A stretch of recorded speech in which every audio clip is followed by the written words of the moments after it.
Parenting is hard. It can also be rewarding, but getting through the grind to the good stuff can be a real struggle. And all of us could use some inspiration, encouragement, or just a reminder that we aren't alone on this journey. Sometimes even parents need a timeout.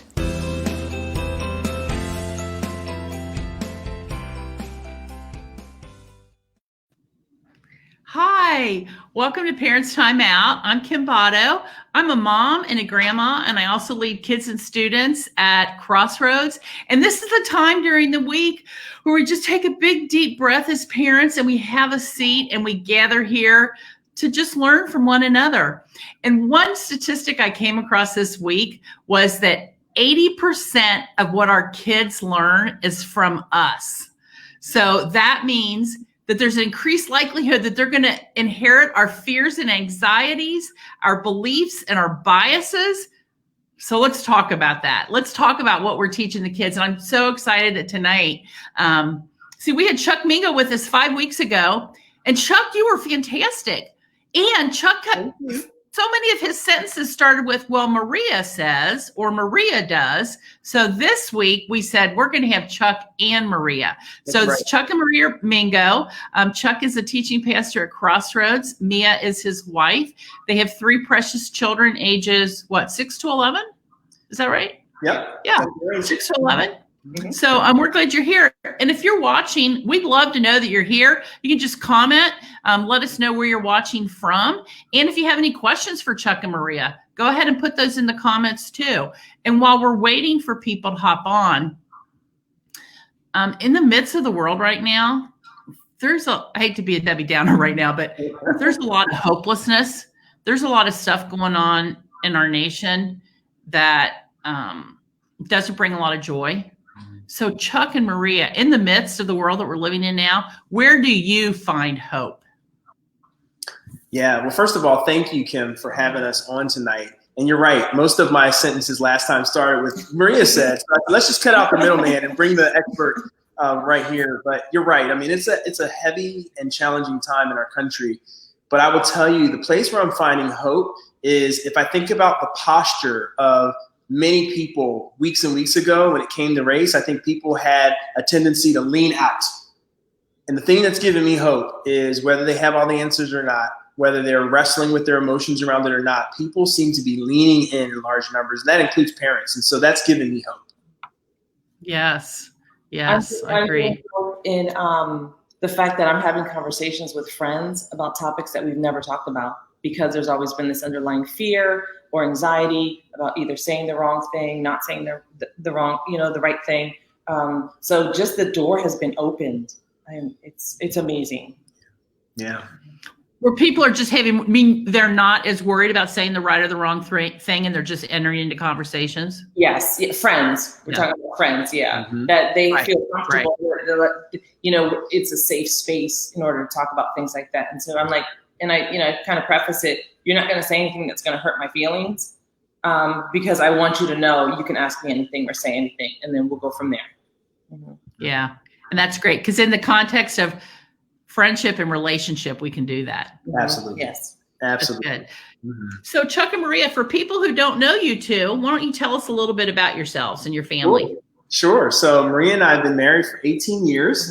Mm-hmm. When you include our dating relationship, we've been together for 26 years. I think it's 26 years. So long time. We met in college, and God has blessed us with 3 amazing kids. Nathan is 11. Samuel is 8, soon to be 9. He wanted me to say that. His birthday's coming up soon. Mm-hmm. And our daughter is 6 years old. What would you say about our family? We love doing adventures together. That's one of the big things we love doing. We love crafting. We love cooking. We love bike riding. We love doing anything that connects us as a family, whether it's serving together as a family, whether it's building something. And I think the other thing, we bring diversity into our family. I'm of Puerto Rican heritage, descent, lineage. Say something in Spanish just to impress people. Bienvenidos a todos aquí con Crossroads. That's what I'm sorry right there. So that we bring that, and so obviously that filters into the food we eat, the food I cook with our kids. And so, yeah, that's one of the things that makes us unique here in Cincinnati. Yes, yes.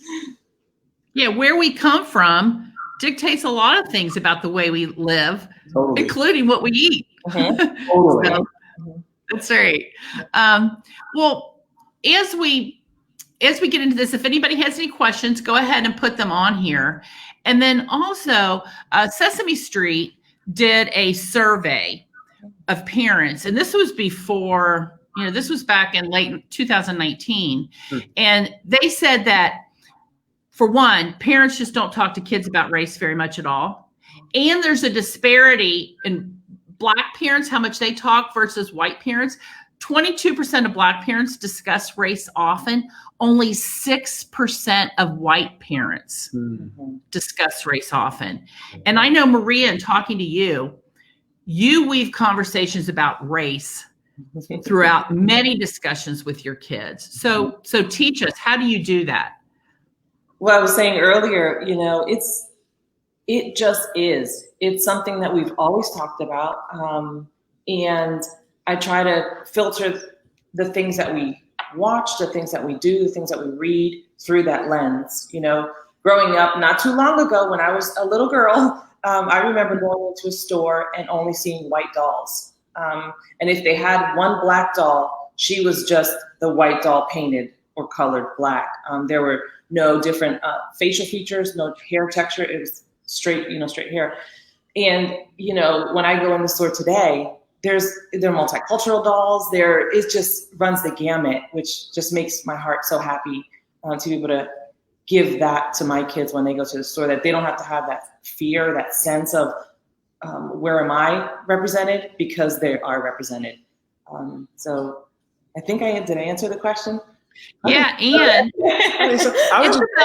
Go ahead. Oh, go ahead, Chuck. I was just going to add, the things that we talk about regularly become normalized for our kids. And so we don't want race to be a taboo topic for our kids. We want it to be a normal part of the human experience, the family experience that they have. And not only because we're people of color, although certainly that drives a lot of the cultural conversations of it, but because we want our kids to have an openness to other people who are different from them racially. And you talk a lot about, we want to talk regularly to our kids about race in the same way we want to talk to them regularly about the good news of Jesus. Yes. Like, we want that to be just a normal conversation. So Yes. when they're with their friends, they can represent that. They have words for that. That's not a foreign thing that's not discussed in our house, so they can step into it with some confidence. Yeah, and one of the things I do want to mention, that when we talk to them about race, we want to instill a pride in their cultural heritage and who Chuck's family is and where they came from, and who my family is and where they came from, just like we want to talk about God. And when we tell them and we share these things with them, we want to make sure that when they do it, they're not in a stance of defense. I'm not talking to you to defend my Blackness or to defend my brownness. I'm going to share with you who I am as a Christ follower, as a Latino, as a Black male, female. Those are the things we want to instill in them. So that gives them this self-identity, this worthiness in Christ and in their Black and brown skin. Right, because if we don't talk about, our kids as young as 1 and 2 are starting to recognize differences in race. I read at 3 is when they can have racial differences and recognize it. Right. So it's very young. And if we don't talk about it, then they start to think there's shame around it because they're noticing it. So well done. And that's when the normalcy begins at that early age. Right. We have a question from Laura. Let's get that up here. Any advice you'd give to a white parent of a biracial child? First of all, Laura, if that's your son, what a handsome dude. He came up too. So I'll start and then you can jump in. Obviously our kids have multiple races represented between Maria and I. Couple things, especially from a white parent raising a biracial child. I think it's really important in this time and moment that you recognize that child should identify and have pride around both races. Mm-hmm. So I think that's a really important thing. The other thing that I would say is I think it's even more meaningful when the opposite race parent is the one who is promoting that. So I make it a point with our kids, every opportunity I get, to elevate Hispanic culture, Latin leaders. I want them exposed, and we have relationships with people intentionally, because I don't want my kids to feel like mom is on her own to prop up her cultural identity. I want them to know that we're married, and so I embrace all of that as our family's cultural identity. So that's where I'll start, just kind of encouraging around those two things. Yeah. That encourages and flourishes team support within a unit. If you're not in a married situation, surround yourself by other families that are also biracial. Expose your child to books. There's so many books out there that also have families that are represented in that may look like you.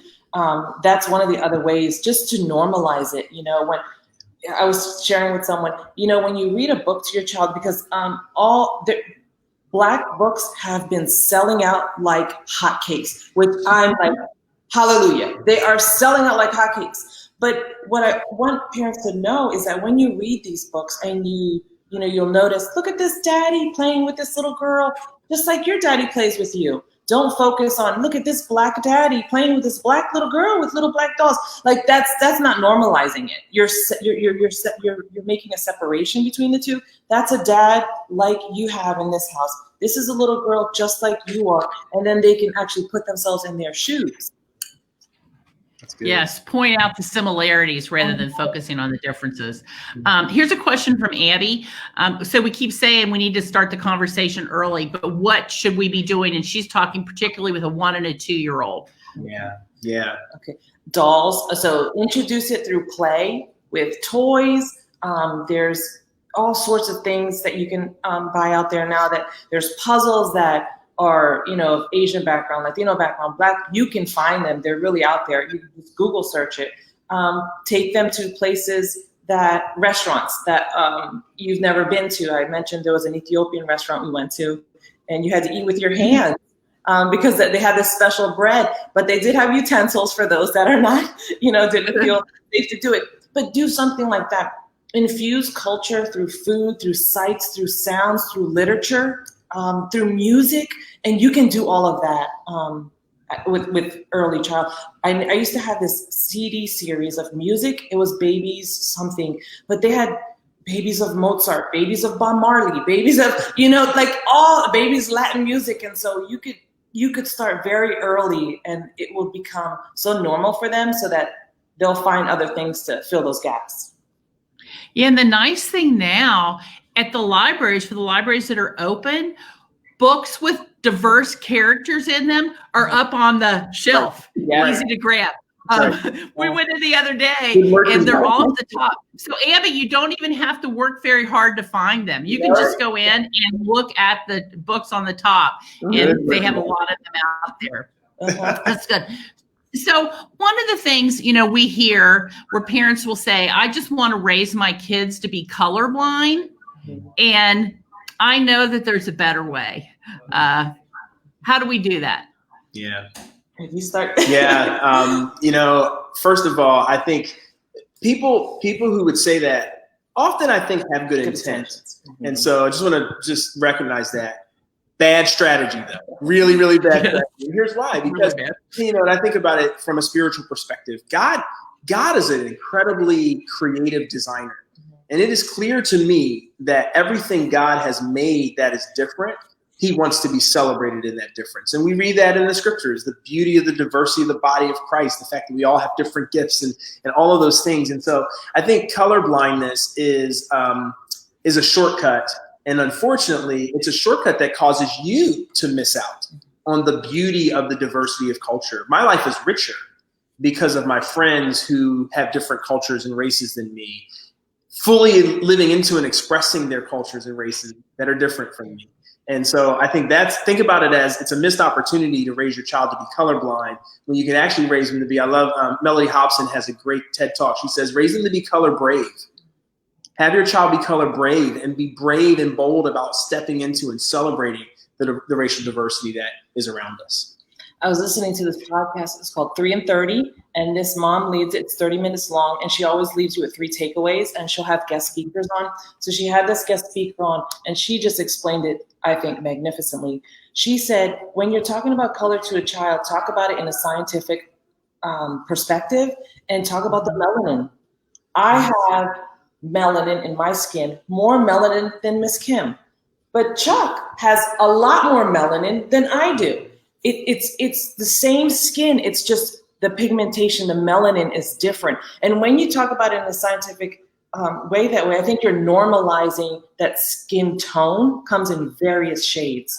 And you're not saying, that's a black person, that's a brown person, you can use those words, and I think you should, but you can also say, let's talk about melanin. What does it mean to have more melanin? What does it mean to have less melanin? Maybe people that have less melanin when they're in the sun, maybe they cover themselves up because they burn.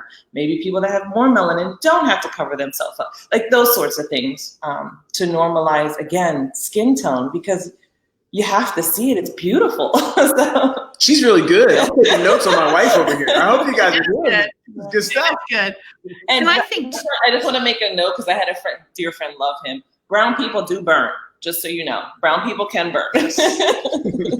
I know that from taking a bunch of brown teenagers to student camp. Yes. So I am aware of that. And I'll say, too, that our kids will ask us questions about different people's skin or because they look different, and having a scientific answer, because I think sometimes what we want to do is we just want to quiet them. Shh, don't talk about it.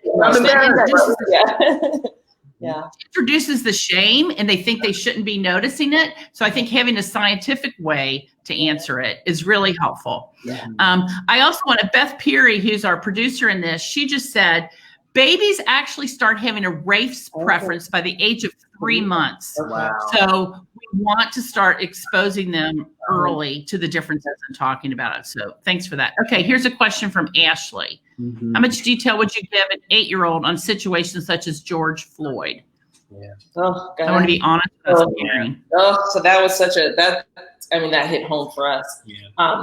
Our kids do not watch the news. And so they're not exposed to that. They only hear it from whatever we share with them, which we share. We want to be the forerunners for it.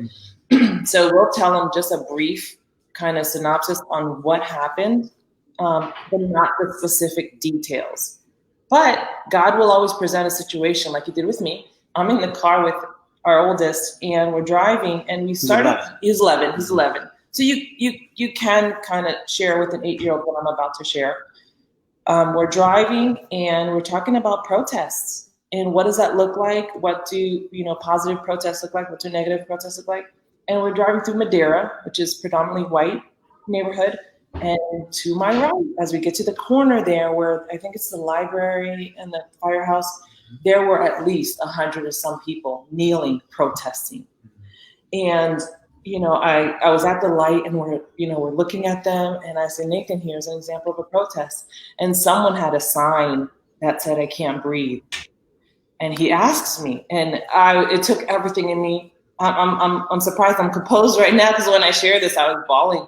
But in that moment, I had to kind of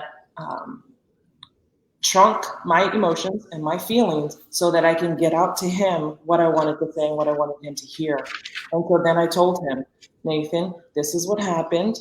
And in that moment, this is what the police officer did. And this is what he said in the moment. And then I left it at that. And so I want to share with him enough where I get to the line, and then I allow him to be able to ask me questions back. So I don't give him a lot of information, because he may not be asking that. He wanted to know, what did that mean? I shared that. And so then he just responded with, that wasn't a kind thing to do, Mom. And I said, it wasn't, buddy. And I just left it open for him to ask me any questions. I think that's key, is when you share these big topics, these emotional topics, make sure you leave a pause to let the child reflect and be able to come up with the questions that they want to come up, and also leave time that, hey, if you don't have a question right now, but you do some other time during the day or the week, it's never a wrong time to ask mommy or daddy about anything you may be thinking about or heard outside of our home. That's right. Yeah, and I think Maria talking about digging into what they're really asking. I think typically when my kids ask a question, especially a hard question, following up with a question like, what have you heard?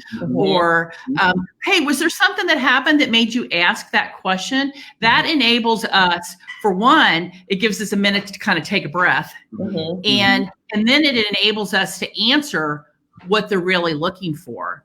So yeah, that's a great response. And I just want to affirm you, Maria. It is okay for our kids to see us cry and be emotional. They have. They have. So, oh my God. Well, when it first happened, Chuck and I sat them down in the living room, and that was in Mount Arbor. Yeah. It's the fact that we have multiple conversations about this. So we have conversations and we sit down with them, and Chuck got angry. And he stopped talking. And so then I followed suit, but then I just started crying. And I told him, guys, this makes mommy angry and it makes me sad. I said, but I am hopeful that there's going to be change. So I want them to see that I have, I heard once a therapist say, you want to have a 64 crayon box of emotions, and I want all of them to have that. And so, because I was told it was in the and our kids do. Yeah. She's doing a great job. it was in the arena that they were saying boys only have like 2, angry or happy, and girls have the 64. I said, oh no, our kids will all have 64, because I want them to know it's okay to be strong and talk through the hard things, but then it's also okay to break down if you need to. Yes, that's so good. Okay, we have another question from Leslie. Sending kids to public school for the sake of diversity as sending kids to private school, probably mostly white, for the sake of higher academics. Big concern on my heart. Any thoughts? Yeah. Thanks, Leslie. Yeah, that's a really good question, Leslie. And some of this is just personal, so I'm not necessarily saying this is what everybody has to do. I really think that how you educate your kids has to be a personal preference. It has to be aligned with what you want to do and need to do as a family. Our kids are in private school, and we've got a set of reasons why that's a value that we want to invest in our kids in. I think the thing that I would say is, as you think about the landscape of your kid's life, I would encourage all of us to think about where will our kids get exposure to a diversity of kids and students if they're not going to get it there. So for instance, leading Crossroads Oakley, one of the things I love about our campus, and Kim, you know this, is Oakley is incredibly diverse. And I know there's a lot of families that actually may be within, don't tell anybody I said this out loud, but they may be closer to another Crossroads campus, but they choose to come to Oakley because they want their kids to have a place where they're interacting with students that are diverse. And I think that's a choice you can make. So if private school is a choice and your kids don't have a lot of diversity in their school, I think you can think about, okay, how do I make sure my kids are engaging in other spaces, be that other extracurricular activities where you attend church, so that my kids are getting that exposure outside of the school experience that they have. And again, that's a choice that's every family's going to make a different choice and a value choice on that. I'll add a quick add. We started them in public school. So another thing you could do is you can do part of their elementary education in public and then move to private if you want, or start in private and move to public if you want to get both of those avenues in there. And my boss, Kyle Ranson, taught me this great technique. Instead of asking yes, no questions, like, should I send them to private school or not? Or should I send them to public? He says, figure out what you want to do, and then say, how might we? Yeah. So how might we get them a great education and expose them to diversity? That's great. And it might be a combination of a whole bunch of things. That has changed the way I look at so many things. So that's great. Okay. Do we have another question, Beth? No. Okay. How about, I read, it says, teach your kids to acknowledge racial differences through positive, beautiful words. What does that mean? How do we do that?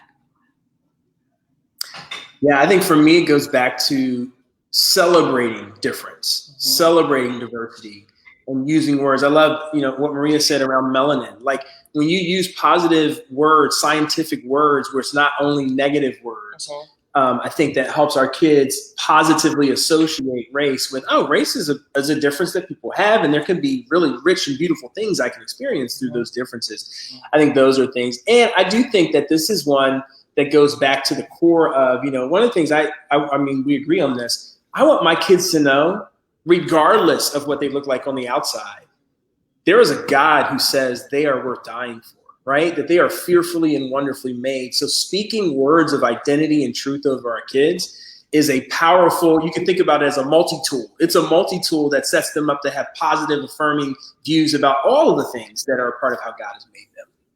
Yes. For that, literature, books. There are authors out there, very, very amazing authors that have done it through words and pictures. I mean, that would be a good way to start it because kids are so visual at an early age. Why don't you show that book? I think this book might be a good example. So I'll share. I wanted to. I love celebrations and parties and that kind of thing. And so Isabel loves mermaids, and it is very difficult to find brown, Black, Asian mermaids. And so I was looking, and I went into Target, and I was looking at these balloons. And I got so giddy because they had a brown one. And I was like, I bought it like 3 months. The party it was like before COVID and we didn't even have the party. But anyways, and I bought it because I was like, just in case it's gone, like it's not here. And I was a little bit happy, a little bit sad that I got giddy because it should be normal for me to go in and be able to find a mermaid. First of all, a mermaid isn't even a real creature, so we can make it any color we want, people. So it's not real. Wait a second, that book says. So there are so many amazing and talented illustrators and authors out there, and I found mermaids are real, and they have little froze. But just within this book, I love children's literature, and I mean, look at that. Look at that. That is gorgeous. Green, purple hair, none of it is real, but they have. And so just, doing that, the way you do research, if you want to buy a TV and you want to get the best bang for your buck, is the way you should, that's an inanimate object. We should easily be able to do research and have relationships with people that don't look like us in order to better ourselves and better the relationship status between each other. Right. And we're at the end of our time. So I want to say Laura Green has a really great question. So Chuck, I'm going to get you to get on here and answer her in Facebook later because we're at the end. Or you know what? Go ahead. We don't care if we go over, do we? Right time and how do we talk to our boys of color? That's a good one. We have with the police. Don't want to scare him, but also want to prepare him. Yeah, Laura. I mean, that's a tough one. Here's what I would say. I think first of all, again, I'm always one of your. Hopefully, it's a through line. Positive. Mm-hmm. I want my kids to have 100 positive interactions with police before I ever have to have that conversation with them about, put your hands at 3 and 9, make sure and I will have that conversation with my boys. And so what I would say is, how can you prioritize positive interactions with the police for your son? Because here's the thing. I also want to reduce the fear and anxiety that my boys will have. They will have some, unfortunately, in our culture and context, they will have some. I want to reduce it though. And one of the ways I reduce it is you ask my kids about Uncle Don. Yes. Don Jordan is a Cincinnati police officer that my kids have literally, Nathan has known since 6 months. There are others since they've been born, right? Yeah. And so, there are people in their lives that are positive connections with police. Mm-hmm. Then what I would say is certainly before your kid is going to get in a car with a driver who's a male of color, very, very honestly, you need to have that conversation with them. So, Nathan's in middle school, so we're a little ways from that. But when he gets to high school, when he's a freshman and he's 14, it's likely in a small school like his, he could have an African-American friend who's 16 and can drive. That's the point at which I'm absolutely having that conversation with him. And guess what?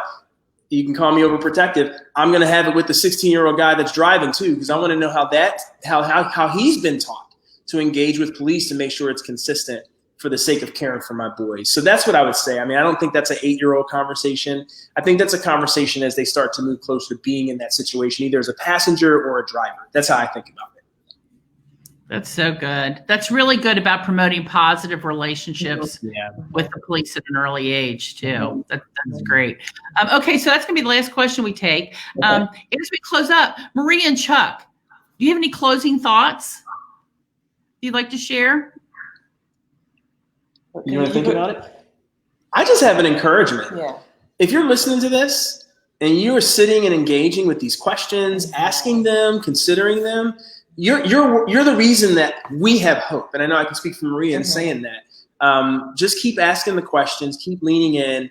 And I do want to encourage you, you can learn a lot on your own. We know how to learn in this context and culture without having to hit up every person of color we know and ask them all the questions. And so I love that you know, obviously people have done their own research and their own thinking. I would encourage you to keep on that learning journey and ask God how he's inviting you to get involved, and be an advocate. Share this with other people who we may not reach, but that need to be invited into these conversations.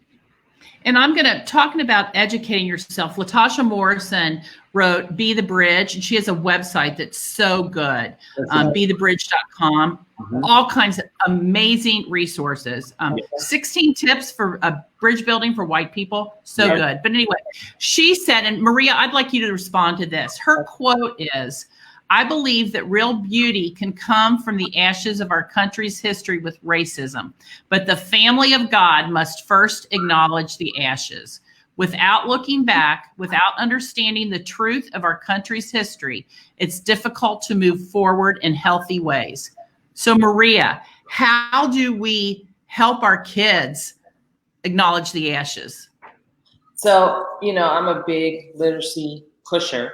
And so I would say definitely read the books that talk about enslavement, talk about that period so that they know the historical context to where we are today, but also include current literature that has positive stories in it so that it doesn't seem like it's when you're talking about racism or racial topics, it's always doom and gloom. But still do talk about that, incorporate it, but also incorporate the good of it. You know, you don't have to find a book on mermaids, but you can find lots of books that talk about Black families, brown families in a positive light and make it normal. You know, visit the library, visit museums, find a painting that, you normally would have passed by if it has Black subject matter or anything like that. Open a dialogue with your kids about that. Pick foods, open dialogues. It's really about opening conversations and learning and getting yourself educated. And it's so easy to do the research. It really is. Yeah, and there are so many great books that in a language that kids can understand. Like there's a great book on Ruby Bridges that talks about her faith story that I didn't know anything about that. I mean, this little bitty girl prayed for the people who were persecuting her for months. But Maria, I like what you said too, as far as it's not just the ashes. It's all, let's talk about current stories. I have a good friend who is Black that she said, can we talk about other people besides Harriet Tubman and Ruby Bridges? I actually got this book. I buy all kids' books. Catherine Thompson. Yes, we need to see other people. We need to see there are all kinds of Black people who have done amazing things. So let's educate our kids on that. May I share real quick? She's on Instagram. Her tag is Here We Read, and she is a diversity and inclusion expert. And she's also a writer, but she always lists diverse books, whether it's religious or of color. And it's a really good source to go to look for books that you would normally not find, and books that are not only of Martin Luther King Jr. and of Harriet Tubman. I mean, because there's more Black amazing leaders out there. Although they were amazing, they really were. But there are so many more that you just don't hear about. That's right. So let's put, we will post these things. Here We Read. I'll get that from you, Maria. And if any of our listeners have great books that they want to recommend, go ahead and put it in the comments. That's one of the reasons we do this. We want to share with other people. So you guys, that's it. Chuck and Maria, thank you so much. We will continue to have conversations about all kinds of different things in Parents Time Out. Next week, we're going to have Carrie Gottrod and Josh Benferrato, and they are going to talk about parenting kids who are not like us. Between the two of them, they have a whole bunch of kids. And they have kids who are not like a whole bunch. They're two different families. They're not married to each other. And they have kids who act differently than them, have different interests than them. And they're also, both of them are raising kids who have different skin colors than them. So come back next week for that. Thank you, parents. We'll see you next week. Bye, Chuck and Maria. Bye-bye.